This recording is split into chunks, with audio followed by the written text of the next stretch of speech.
శరీరమును ధరించి మన మధ్యకు వచ్చి ఆయన ఎన్నో అద్భుత కార్యాలు, సూచక క్రియలు, మహత్కార్యాలు చేసి చివరకు తన ప్రాణమును కూడా దానముగా అర్పించి తిరిగి లేస్తానని చెప్పినటువంటి ఆయన లేచి తిరిగి వస్తానని చెప్పినటువంటి దినాల్లో మనము జీవిస్తున్నాం. అందుచేత ఈరోజు వరకు కూడా మరి సమాజం ఆయనను గుర్తించిందా అంటే ఇంకా అనేక మంది ఆయనను విమర్శించే వారిగానే ఉన్నారు, కానీ గుర్తించలేని వారిగా మనం చూస్తూ ఉన్నాం. ముఖ్యంగా ఈ మధ్యలో కాలంలో సోషల్ మీడియాలో చాలా ఇబ్బందులు మనం చూస్తూ ఉన్నాం. నేను అనుకుంటాను, ఇంజనీరింగ్ భాషలో ఒక మాట ఉంటుందట, నలిగిపోవడం అనేటువంటిది. అది ఇంజనీరింగ్ చదివేవాళ్ళు చెప్తారన్నమాట. ఈనాడు ఒకప్పుడు బైబిల్ అయితే అన్యజనుల చేతిలో నలిగిందట విమర్శకు. కానీ ప్రస్తుత కాలంలో అన్యజనులు తక్కువయ్యారు. దేవుని ప్రజలమని సమాజమునకు సమాచారం అందించవలసినటువంటి సమకాలికమైనటువంటి సేవకులు ఒకరిని ఒకరు విమర్శించుకోవడం అనేది జరుగుతుంది. ఇది సందర్భం కాకపోయినా ఇలాంటి క్లిష్ట పరిస్థితుల్లో కూడా మనము దేవునికి ఇష్టమైన కార్యం చేయడానికి ఎల్లప్పుడూ మనం సిద్ధంగా ఉండాలి. కొన్ని ఆర్థిక వనరులు మన మీద దాడి చేయవచ్చు. ఎందుకంటే ఒక్కొక్కసారి మనము ప్రభు పిలిచాడు, పిలుపునకు లోబడ్డాం, పరిచర్యకు వచ్చాం, పరిచర్య చేస్తూ ఉన్నాం. అయితే పరిచర్యలో ప్రమాదములు లేవా? పరిచర్యలో కష్టములు లేవా? పరిచర్యలో నష్టము లేవా అంటే ఇవన్నీ ఉన్నాయి.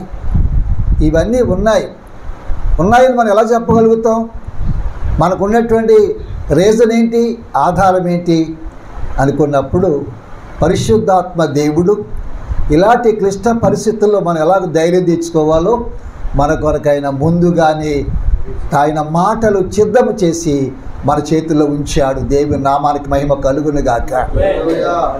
కనుక శుభాలు అంటే శుభాలుగానే ఉండాలి. అంచేత అపోస్తలుడైన పౌలు గారు కొరింథీయులకు రాసినటువంటి 2వ పత్రిక, ఆయన సేవా జీవితంలో ఆయన కానీ, ఆయన టీము కానీ, ఆయనతో ఉన్నవారు కానీ ఎలాంటి శ్రమలు వారు అనుభవించారు, ఎలాంటి కష్టములు వారిని గురి చేశాయి, అలాంటి కష్టములలో ఎలాంటి నెమ్మదిని వారు పొందగలిగారనేది ఆయన మాటలు మనకు తెలియజేస్తున్నాడు.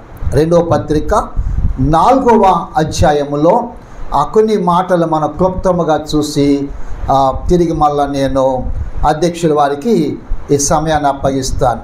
దయచేసి 5-6 వచనాలు ఒక్కసారి మనం చూద్దాం.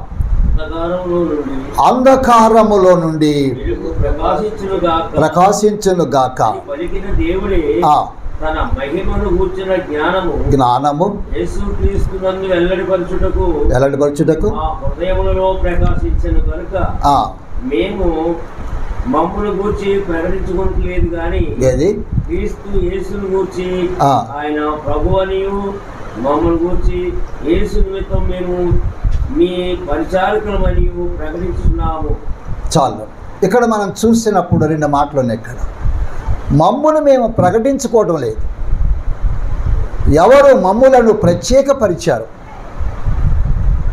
ఎవరు మమ్మలను తన పని కొరకు పిలిచారో మేము ఆయనను ప్రకటించాలని, సర్వలోకానికి ఆయనను ప్రచురించాలని.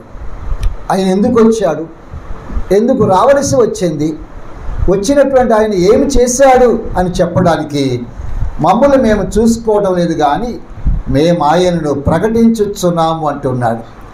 7వ వచనం దాని ప్రాముఖ్యత ఏంటో చెప్పాడు.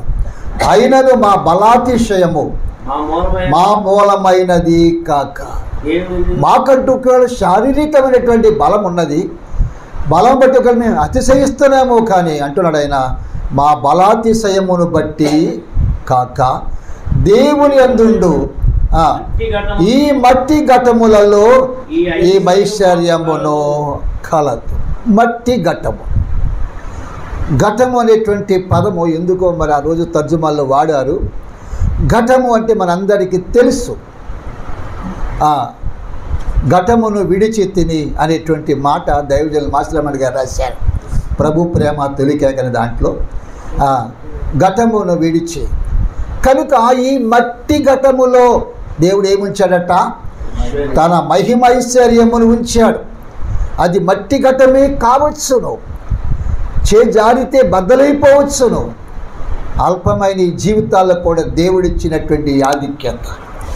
మనమేదో గొప్పవారిమని ఎంచబడలేదు, కానీ ఆయన పని చేయడానికి మనకంటే గనులైన వారు మన చుట్టూ ఉండగా ఆయన మనకు అప్పగించాడు ఈ పని. దేవుని నామానికి మహిమ కలుగును గాక.